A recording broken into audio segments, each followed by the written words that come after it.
Good morning. कैसे हैं आप लोग? चलिए आज हम लोग ग्रेविटेशन का पार्ट 3 पढ़ेंगे।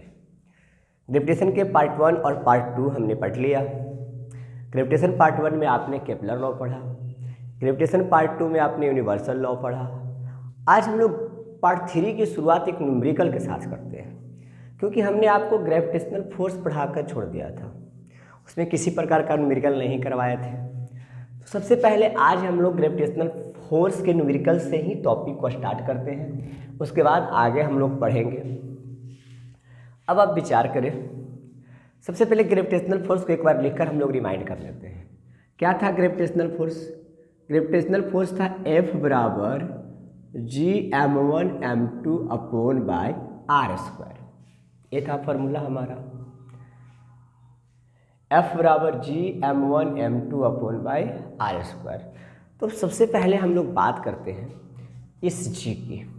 तो इस G को हम लोग यूनिवर्सल कांस्टेंट बोलते थे, जिसका value 6.67 into 10⁻11 newton metre square पर kg स्क्वायर होता था।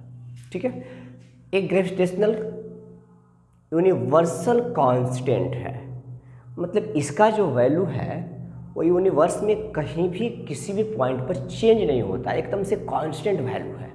ठीक है, तो अब हम लोग सबसे पहले विचार करते हैं कि भाई जब एक कांस्टेंट यूनिवर्सल वैल्यू है, ठीक है, तो इसको तो हमें ज़िंदगी भर इतना याद रखना पड़ेगा। तो जब भी आपको किसी दो पार्टिकल के बीच ग्रेविटेशनल फोर्स फाइंड करने के लिए बोला जाए तो आप जी के वैल्यू को हमेशा इतना याद रखेंगे। ठीक है, अब हमने आपको सबसे पहला numerical find the gravitational force between sun and earth. कोई बात नहीं, एक क्वेश्चन है। ठीक है, फाइंड द ग्रेविटेशनल फोर्स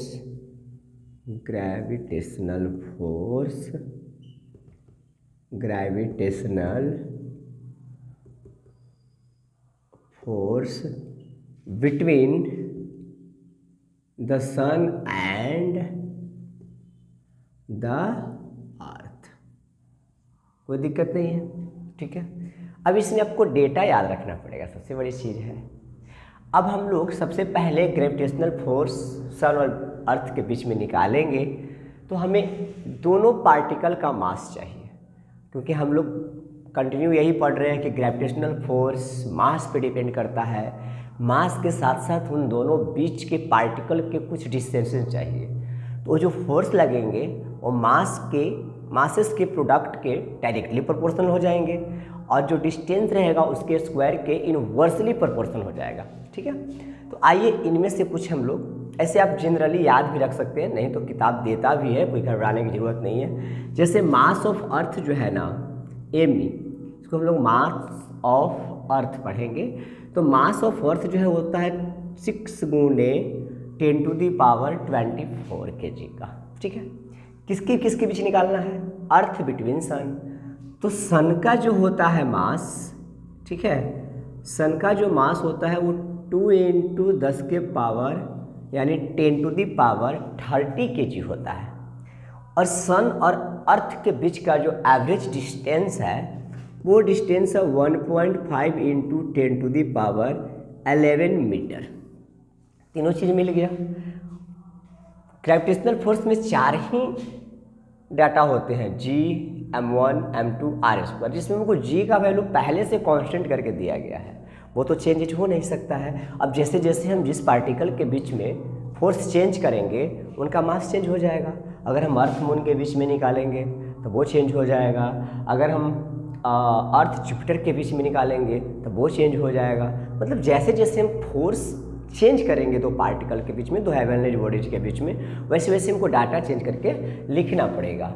अब आप समझिए, सबसे पहले हमें निकालना किसके बीच में है? सन और अर्थ के बीच में है। ठीक है, सिंपली हम फॉर्मूला को लिख लेते हैं, F बराबर G(m1 m2) upon by r²। अब देखिए ध्यान देके, F बराबर G का वैल्यू ये लिखा हुआ है, तो 6.67 इंटू 10⁻11 इंटू m1 अर्थ के मास को मान लीजिए। तो अर्थ का जो मास है वो 6 इंटू 10⁻24 है, और m2 आप सन के मास को मान लीजिए 2 इंटू 10⁻30 kg है। एवरेज डिस्टेंस बिटवीन देम, जो इन दोनों के बीच के एवरेज डिस्टेंस है वो है 1.5 × 10⁻11 मीटर, और r स्क्वायर है तो हमने भी स्क्वायर कर दिया। अब आप देखिए इन तीनों बेस वाले को पहले गुना करिए। 2 को 6 से गुना करिएगा 12 आएगा, और 12 को 6.67 से गुना करिएगा तो 80.04 आएगा। ठीक है, कोई दिक्कत नहीं। अब इंटू, अब पावर को देख लीजिए, यहाँ 10 की पावर 24, यहाँ 10 की पावर 30, इन दोनों पावर को आप ऐड करेंगे तो 54 आ जाएगा। ठीक है, और 54 में से आप सीधे सीधे 11 घटा लीजिए तो शायद हमारे हिसाब से 43 आएगा। अपॉन बाई इसका स्क्वायर करिए 2.25, और इंटू 11 को 2 टाइम गुना कीजिएगा 22 आएगा। अब ए वाले पार्ट कटेंगे, काटिए नहीं, घटा लीजिए अगर ऊपर, कोई दिक्कत नहीं है, एक ही चीज़ है।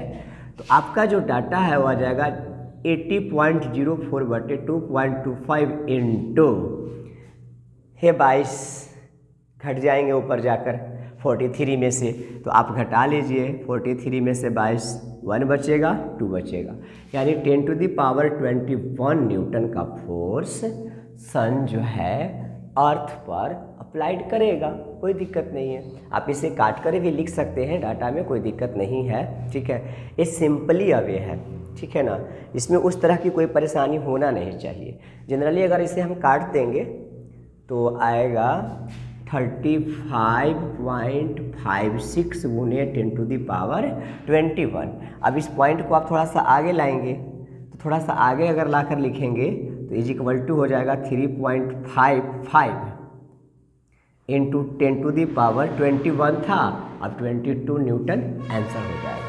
तो इस तरह से हम क्लियर किसी भी ऑब्जेक्ट के बीच में, ठीक है ना, आराम से निकाल सकते हैं। जैसे सन अर्थ ना दे, ठीक है, जैसे एक और न्यूमेरिकल है, जैसे एनसीईआरटी का न्यूमेरिकल, कि आप बताइए कि धरती किसी 1 केजी के पार्टिकल पर कितना फोर्स लगाएगा। 1 केजी के पार्टिकल पर आप एकदम विचार करके समझिए, पार्टिकल का मास 1 केजी है, ठीक है, और उसे अर्थ के सरफेस पर रख दिया गया है। तो बताइए कि अर्थ जो है ना उस पार्टिकल पर कितना ग्रेविटेशनल फोर्स अप्लाई करेगा। सिंपली है, आप इसे देख ले, छाप ले, ठीक है, और इसके बाद हम उसी न्यूमेरिकल को देखते हैं। ठीक है, find the gravitational force between, ठीक है।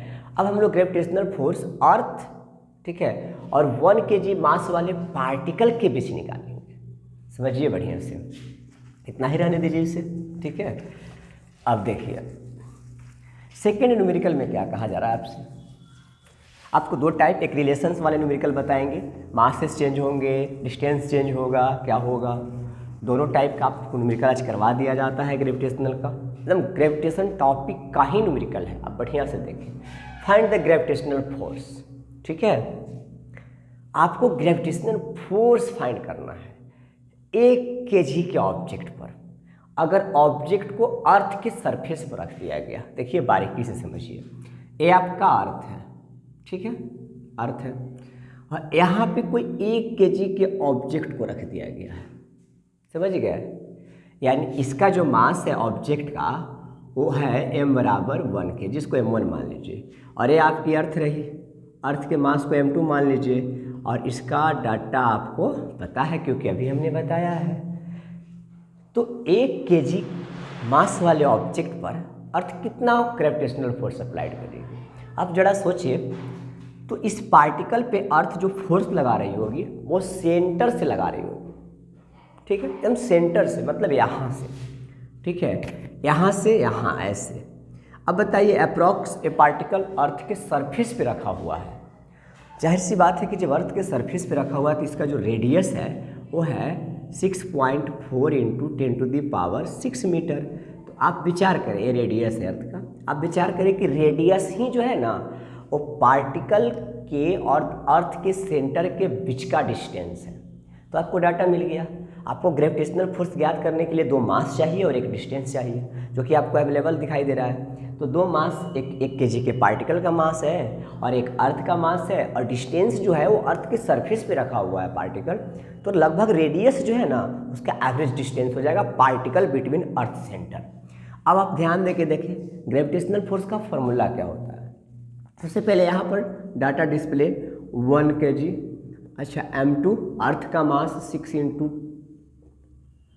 × 10⁻24 kg, average distance between 6.4 × 10⁻6 metre. देखिए जनरली ये 6400 किलोमीटर होता है R बराबर 6400 किलोमीटर, ठीक है। जैसे ही इसको हम लोग मीटर में चेंज करते हैं ना तो 64 और एक के हट के 30 और ऐड हो जाते हैं। अब इनकी जो टोटल वैल्यू है वो 64 यानी 64 × 10⁵ हो जाता है, ठीक है। अब हम लोग इसे स्टैंडर्ड फॉर्म में लिखते हैं तो 6.4 लिखना होता है। अब जैसे ही हम लोग यहाँ पर पॉइंट ऐड करते हैं 1 10 ऐड हो जाता है तो 5 की जगह पे 6 हो जाता है, बस ये है डिस्टेंस। याद रखेंगे इसे आप। रेडियस 6400 किलोमीटर होता है अर्थ का, ठीक है ना। 6400 किलोमीटर्स मीटर में चेंज किया हमने। मीटर में चेंज करने के बाद हमने फिर से स्टैंडर्ड वैल्यू में चेंज किया। जैसे ही स्टैंडर्ड वैल्यू में चेंज किए R बराबर 6.4 × 10⁻6 मीटर आ गया। क्लियरली, यहाँ तक कोई दिक्कत आपको नहीं होगा। अब आप बढ़िया से समझिए ग्रेविटेशनल फोर्स के लिए सूत्र क्या है। F बराबर Gm1 m2 /r²। कोई दिक्कत नहीं है। F बराबर G का वैल्यू है 6.67 × 10⁻11, ठीक है। m1 1 kg, m2 अर्थ का मास, ये भी kg, यूनिट्स ना लिखें तो ठीक है। अभी R एवरेज डिस्टेंस कितना दिया हुआ है, रेडियस ऑफ अर्थ यानी इतना, ठीक है। अब आप इससे गुना करेंगे इसको, ठीक है। जैसे ही गुना करेंगे आपको मिलेगा 40.02। 1 से गुना करेंगे कुछ नहीं आएगा। अब पावर को देख लेते हैं जरा। बहुत सारे बच्चे को पावर में प्रॉब्लम है। सर पावर को कैसे आप कैलकुलेट करते हैं? आपको कुछ नहीं करना है, पावर को प्लस वाले प्लस को प्लस के साथ प्लस कर देना है और माइनस वाले को प्लस वाले में से सब्ट्रैक्ट कर देना है, घटा लेना है। 24 पावर्स है यानी 24 टेंस इसमें शामिल है। और ये जो माइनस में 11 आपको दिखाई दे रहा है ना, इसका मतलब है कि डिवाइड में 11 10 आपके शामिल है। तो ये मल्टीप्लाई में है और ये डिवाइड में है, कटेगा तो एक 24 जीरोज जो है इसके 10 के वो 11 जीरो से कट जाएंगे तो सीधे सीधे 33 जीरो बचेंगे, यानी 33 टेंस जो है ना अभी भी आपके पास रेस्ट है। कोई दिक्कत नहीं, इतना समझ में आ गया आपको। अब आप समझिए इसको आप 2 टाइम मल्टीप्लाई करेंगे तो आएगा 40.96 × 10⁻12। अब 12 से 13 कटेगा, 1 बचेगा। देखिए यहाँ पर कहीं लिख देते हैं, इसकी अब तो ज़रूरत है नहीं, हमारी रिक्वायरमेंट इसकी ख़त्म हो गई। अब देखिए यहाँ पे हम लिख देते हैं। अब आपका F बराबर कितना बचेगा, विचार करिए ज़रा। F 40.02 × 10/40.96। ये 10 को इससे आप गुना करेंगे तो आएगा 14 को 10 से 400.2 40.96 आप डिवाइड करेंगे तो 9.79 और फोर्स का ऐसा यूनिट न्यूटन है, इसलिए इसको हम लोग राउंड करके अपने भाषा में लिखते हैं 9.8 न्यूटन। तो आपको याद रखना है जैसे ही कोई 1 kg पार्टिकल का मास, जैसे ही कोई 1 kg मास का पार्टिकल या ऑब्जेक्ट अर्थ के सरफेस पर रख दिया जाएगा तो अर्थ उस पार्टिकल पर 9.8 या राउंड करने के बाद 10 न्यूटन का फोर्स अप्लाइड करती है। अब जैसे जैसे मास बढ़ाएंगे अर्थ सरफेस पे उसी मास से आप इसमें गुना कर देंगे। इतनी करने की ज़रूरत नहीं है। तो आपको फोर्स, ग्रेविटेशनल फोर्स जो है ना अर्थ के द्वारा उस पार्टिकल पे जो लगाया जाएगा उसका मैग्नीट्यूड निकल जाएगा। जैसे आप 10 kg के पार्टिकल अर्थ के सरफेस पे रख दीजिए तो इसे आप 10 से गुना कर दीजिए। आप 50 kg के पार्टिकल अर्थ के सरफेस पे रख दीजिए। आप जितना kg के पार्टिकल अर्थ के सरफेस पे रखेंगे ना उतना मैग्नीट्यूड से 9.8 में आप अगर गुना कर देते हैं तो आपको ग्रेविटी यानी ग्रेविटेशनल फोर्स अर्थ पे आराम से मिल जाएगा, कोई दिक्कत नहीं है। इसके बाद हम लोग कुछ रिलेशंस के न्यूमेरिकल को जानते हैं कि आखिर न्यूमेरिकल में रिलेशंस कैसे बनते हैं। जैसे आपसे पूछेगा हम कभी मास को बढ़ा दें, पूछेगा रेडियस को घटा दे, रेडियस को बढ़ा दे, तो फोर्स में किस तरह के चेंजेज आएंगे। तो आपको याद रखना है चेंजेज के लिए कि जो दो पार्टिकल के मासेस है ना, उनका प्रोडक्ट फोर्स के डायरेक्टली प्रोपोर्शनल है और उनके बीच की जो डिस्टेंस है वो स्क्वायर के इनवर्सली प्रोपोर्शनल है। ठीक है, अब हम लोग रिलेशन बना के देखते हैं। कोई खास बात नहीं है, आप देखिए रिलेशन बनाना भी बहुत जल्दी आप सीख जाएंगे। ठीक है,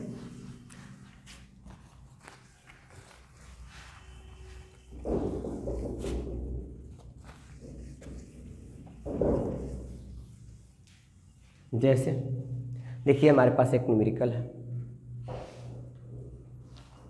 कर है ना, न्यूमेरिकल में कहा गया है what happens to the force between two object. ठीक है, यहाँ पे हम लिख देते हैं क्वेश्चन। ठीक है, व्हाट हैपेंस टू द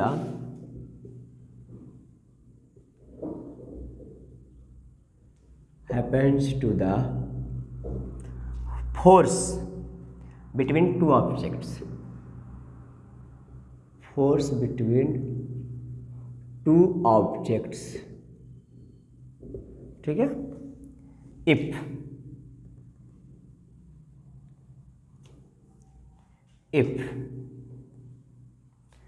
अब देखिए पहला क्वेश्चन नंबर ए में दिया गया है the mass of one object is doubled.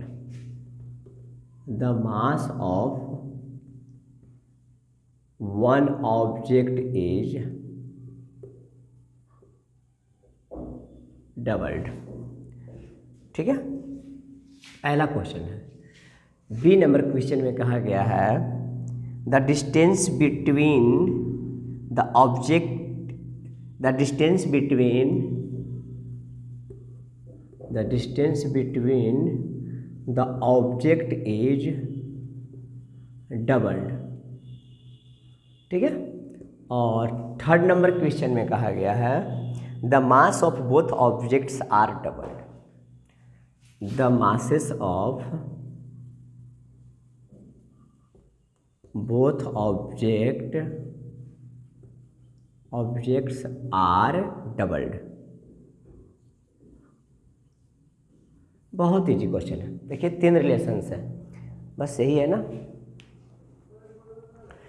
देखिए पहला रिलेशन, पहले आप समझिए, अगर हम किसी पार्टिकल के ना तो मास चेंज करें, दोनों पार्टिकल में से किसी का ना तो मास चेंज करें और ना ही उनके बीच के डिस्टेंस को छेड़छाड़ करें, तो हमारा जो ग्रेविटेशनल फोर्स है ना कुछ ऐसा मिलेगा F बराबर Gm1m2/r²। ठीक है, अगर हम कुछ भी छेड़छाड़ नहीं करते हैं तो अब सिंपल वे में समझिए आप, कह the mass of one object is doubled. बढ़िया से समझिए, कहा गया है कि एक ऑब्जेक्ट का जो मास है ना वो डबल कर दिया गया है एक ऑब्जेक्ट का। ठीक है, तो आप मान लीजिए किसी एक ऑब्जेक्ट मतलब फर्स्ट ऑब्जेक्ट का मास जो m1 था ना उसे 2m1 कर दिया गया है, डबल कर दिया गया है, मतलब दुगना कर दिया गया है। अब फोर्स कितना लगेगा, F बराबर G, m की जगह 2m हो जाएगा और m2/r²। अब बताइए F बराबर ये 2 बाहर आ जाएगा, 2Gm1m2/r²। आप जैसे ही मास को चेंज करेंगे फोर्स चेंज हो जाएगा, तो जो चेंज फोर्स आपको मिलेगा ना उसे आप F' मान लेंगे। देखिए ये जो फॉर्मूला है ना वो रियल, जब हम बताए थे कि आप मास और डिस्टेंस ना चेंज करेंगे तो वो एक फोर्स मिलेगा, यानी पहले वाला फोर्स है। तो आप बताइए आपके फोर्स में कितना चेंज आ जाएगा। तो आपका जो नया फोर्स है ना वो पुराने वाले फोर्स का दुगना हो गया।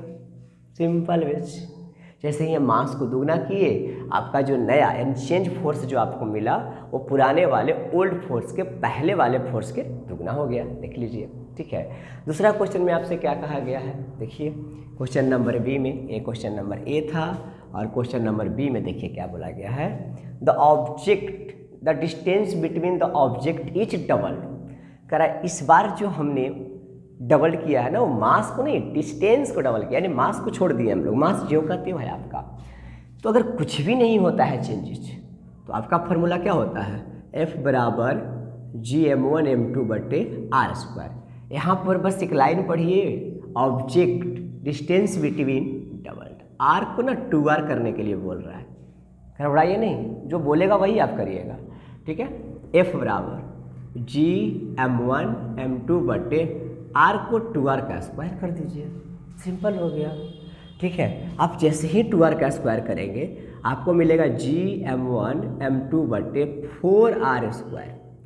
अब आप विचार करिए, ए जो आपका वैल्यू है, ए वाला जो जिसको हमने लाइनिंग कर दिया, ए वैल्यू किसके हैं, एफ के हैं। जैसे ही आपने 2r किया, एफ आपका चेंज हो गया तो आप एफ डैश मान लें। अब बताइए आपका एफ डैश जो है ना F/4 गुना रिड्यूस्ड कर गया, घट गया, यानी जो पहले वाले फोर्स था एफ और चेंजेज फोर्स आपका एफ डैश आया, आपका जो एफ डैश है वो पुराने वाले फोर्स से 4 गुना रिड्यूस कर गया, यानी 4 गुना रिड्यूस्ड कर गया, घट गया, ठीक है। जैसे आप डिस्टेंस बढ़ाए फोर्स घट जाना है, मास बढ़ाएंगे फोर्स बढ़ जाना है, आप डिस्टेंस घटाएंगे फोर्स बढ़ जाएगा, आप मास घटाएंगे फोर्स घट जाएगा, बस ये रिलेशन है। थर्ड वाले क्वेश्चन को देख लेते हैं, बी हो गया। अब सी में क्या बोला जा रहा है, देखिए ध्यान दे करके। सी में आपसे ए कहा गया है, देखिए the mass of both objects are doubled, यानी दोनों का जब मासेस है ना वो डबल्ड कर दिया गया, दोनों का मासेस, मतलब जो पहले वाले का मास था, चलिए एफ बराबर, अगर कोई चेंज नहीं है तो ए सूत्र आपको मिलेगा। मास आपने चेंज किया, m1 को 2m1 और m2 को 2m2। आप सोच रहे हो कैसे किए, देखिए इस लाइन को पढ़िए, the masses of the both objects, दोनों ऑब्जेक्ट के मास को हमने डबल कर दिया है, डबल मतलब दुगुना कर दिया है। देख लीजिए, पहले वाले को भी दुगुना कर दिया और दूसरे वालों को भी दुगुना कर दिया। अब जो हमें एफ डैश मिलेगा वो मिलेगा जी। अब बताइए m1 की जगह पे 2m1 और m2 के जगह पे 2m2/r²। 2 और 2 को गुना करेंगे आपका 4 मिल जाएगा, 4 Gm1m2/r²। आप विचार करिए, ए वाला प्रीवियस फोर्स है आपका, यानी पहले वाला फोर्स है, तो आपका जो चेंजेज फोर्स मिला, यानी नए फोर्स जो आपको मिले, वो पहले वाले फोर्स से 4 गुना क्या हो गया, बढ़ गया। सिंपली आपको बताया गया है कि मास का जो प्रोडक्ट है वो डायरेक्टली प्रोपोर्शनल होता है, तो आप प्रोडक्ट करेंगे 4 गुना मास बढ़ जा रहा है, तो फोर्स भी 4 गुना क्या होगा, बढ़ जाएगा। आपको समझ में आ गया होगा, बहुत इजीली है, यानी बहुत ही इजी टॉपिक है, ठीक है। ये टॉपिक न्यूमेरिकल जो है ग्रेविटेशनल फोर्स का वो बहुत ही इजी होता है, ठीक है। चलिए इन सबों से हट के एक और न्यूमेरिकल हम लोग देख लेते हैं, ठीक है, आपको समझ में आ जाएगा। अब ये लास्ट न्यूमेरिकल हम लोग करके इसके बाद हम लोग थोड़ा सा एक अलग टॉपिक पर ध्यान देंगे, ठीक है, एकदम से अलग टॉपिक पे। बहुत सारे बच्चों को ग्रेविटेशनल के न्यूमेरिकल में बहुत दिक्कत होता है, बहुत ज़्यादा, ठीक है। तो हर न्यूमेरिकल के लिए हम छोटा छोटा एक पार्ट्स बनाए हैं, आप जाकर देखें। एक न्यूमेरिकल देख लेते हैं हम लोग।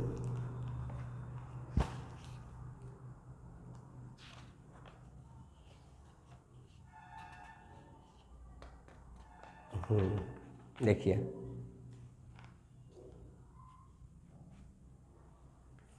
बहुत ईजी है, एक मतलब एक अलग बेस टाइप का न्यूमेरिकल है। कहा गया है इसमें, calculate the value of gravitational force. आपको ग्रेविटेशनल फोर्स फाइंड करना है। 2 object of mass 40 kg each separate by distance of 0.4 metre. देखिए ऊपर हम लिख रहे हैं, आपको ज़्यादा समझ में आएगा। ये जो एरिया है क्वेश्चन के लिए रखा जाता है, ठीक है। देखिए कर रहा है फाइंड द ग्रेविटेशनल फोर्स, ठीक है, find the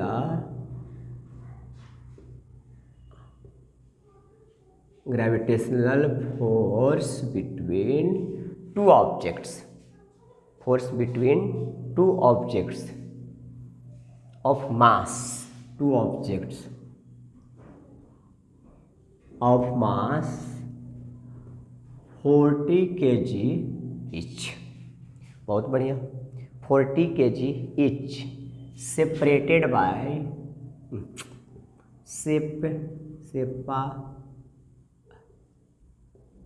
separated by a distance of 0.4 metre by a distance of 0.4 metre. कोई बात नहीं, बहुत ईजी है, आप पढ़िए। फाइंड क्या करना है, ग्रेविटेशनल फोर्स, बहुत ईजी। किसके किसके बीच में, दो ऑब्जेक्ट के बीच में। तो दो ऑब्जेक्ट में जो पहला ऑब्जेक्ट आपका रहेगा उसका मास आप m1 मान लेंगे, ठीक है, और जो दूसरा ऑब्जेक्ट रहेगा उसका मास आप m2 मान लें, क्योंकि आपको ग्रेविटेशनल फोर्स में मास की ही रिक्वायरमेंट पड़ेगी, मास की ही ज़रूरत पड़ेगी, ठीक है। ऑफ मास 40 kg ईच, मतलब दोनों के मास जो है ना वो 40 kg ही दिए हुए हैं। ईच का मतलब होता है प्रत्येक, तो प्रत्येक मतलब दो है, तो दोनों के जो मास है वो 40 kg दिए हुए, मतलब m1 भी 40 kg और m2 भी 40 kg का है। Separated by distance of 0.4 metre. इनके बीच का जो डिस्टेंस है ना वो 0.4 मीटर है। कुछ इस तरह से रखा गया है, देखिए एक पार्टिकल A है और एक पार्टिकल जो है ना वो B है। इनके बीच का डिस्टेंस 0.4 मीटर लिया गया है और इनका जो मास है m1 वो 40 kg का है और इनका भी जो मास है m2 वो 40 kg का है। तो बताना है कि A वाला पार्टिकल इस पर कितना फोर्स लगा रहा है और ये वाला पार्टिकल इस पर कितना फोर्स लगा रहा है, क्योंकि ग्रेविटेशनल फोर्स भैया ओनली अट्रैक्शन फोर्स होता है। अब भूलिएगा नहीं, कभी गलती से मत बोल दीजिएगा कि ग्रेविटेशनल फोर्स में रिपल्सन वाला प्रॉपर्टीज होता है, गलत हो जाएगा, ठीक है। तो जाहिर सी बात है कि ए वाला इस पर फोर्स लगा रहा होगा और ए वाला इस पर फोर्स लगा रहा होगा। सिंपल अवे में समझिए, आपको फाइंड ग्रेविटेशनल फोर्स ही करना है। तो F बराबर G m1 m2 बटे आर स्क्वायर। हम बताए थे आपको कि ऐसा नहीं समझना है कि ग्रेविटेशनल फोर्स सिर्फ प्लैनेट में होता है, स्टार्स में होते हैं, सेलेस्टियल्स बॉडीज में होते हैं, यूनिवर्सल ये जो फोर्स है, ग्रेविटेशनल फोर्स है, वो दुनिया के हर पार्टिकल में होता है जिसके पास मास है। देखिए इन दोनों के पास मास है तो ग्रेविटेशनल फोर्स अप्लाइड हो रहा है, कोई दिक्कत नहीं। अब बताइए F बराबर G का वैल्यू तो आपको पता ही है कितना, मास दोनों 40 kg का है भैया, लीजिए R 0.4 ही मीटर का स्क्वायर है, कोई दिक्कत नहीं है। F बराबर 6.67 इंटू -10⁻⁻11, इन दोनों को गुना करेंगे तो 1600 आएगा। चलिए इसको गुना कीजिए, 16 अब पॉइंट अगर 10 रहता तो इसको 10 को गुना करते तो A आ जाता 100, ठीक है। ये 100 कटेंगे नहीं, ऊपर जाएंगे, याद रखना है आपको। ये 16 कटेंगे, ये 100 और ये 100, टोटल नंबर ऑफ जीरो आप अगर काउंट करेंगे तो आपके पास 10⁴ हो जाएगा। फिर से समझिए, यहाँ पर हमने 16 को 16 से कट कर दिया तो ये 100 बचा और ये नीचे वाला 100, 100 और 100, 1 2 3 4 नंबर ऑफ जीरो जो है वो 4 हो गए, यानी 10 फोर्स हो गए हमारे पास, तो 10 के पावर हमने 4 लिख दिया और बटे कुछ नहीं बचा इसलिए 1 लिख दिया। अब आप देखिए यहाँ पर ज़्यादा कैलकुलेशन नहीं है, थोड़ा सा कैलकुलेशन एकदम थोड़ा सा, ये पावर +4, ये पावर -11, क्या हो जाएंगे दोनों आपस में बेचारे घट जाएंगे। और जिनका वैल्यू ज़्यादा रहता है, मैग्नीट्यूड जिनका मतलब ज़्यादा होता है, मेजॉरिटी जिनकी ज़्यादा होती है उनके साइन हम लोग लिखते हैं। अब 11 की जो मेजॉरिटी है वो बहुत ज़्यादा है तो हम लोग लिखेंगे 6.67 इंटू 10⁻11 में से 4 गया -7 और A फोर्स है इसीलिए यूनिट क्या हो जाएगा, न्यूटन। तो अगर दो पार्टिकल 40-40 kg के हैं तो उनके बीच में जो ग्रेविटेशनल फोर्स लगेगा वो लगेगा 6.67 इंटू 10⁻⁻7 न्यूटन। कोई दिक्कत आपको? बहुत ईजी टॉपिक था, आपको समझ में आया होगा, बहुत ही बढ़िया टॉपिक है। तो इस तरह से हम लोग किसी भी टॉपिक से इस तरह से हम लोग किसी भी न्यूमेरिकल को इजीली सॉल्व कर सकते हैं अगर वो ग्रेविटेशन का है तो, ठीक है। ग्रेविटेशन फोर्स का जनरल फार्मूला Gm1m2/r² होता है, ठीक है। आपको एक न्यूमेरिकल दिया जाता है, आप फाइंड करके लाएंगे, ठीक है। कमेंट बॉक्स में ज़रूर फाइंड करके बताइएगा कि find the gravitational force between, ठीक है। आपको ग्रेविटेशनल फोर्स फाइंड करके बताना है अर्थ और मून के बीच में। अर्थ का मास आपको दिया गया है, अर्थ का जो मास होता है वो होता है 6 × 10⁻24 kg का, ठीक है। और डिस्टेंस जो होता है अर्थ और मून के बीच में वो आपको पता ही है, 38,44,400 किलोमीटर होता है। ठीक है, और मून का जो मास है वो होता है 7.4 गुने 10 के पावर 22 kg। तो ये डाटा के माध्यम से आप हमें बताएंगे कि मून और अर्थ के बीच का जो ग्रेविटेशनल फोर्स है उसका मैग्नीट्यूड कितना होता है। आज के लिए इतना ही, धन्यवाद।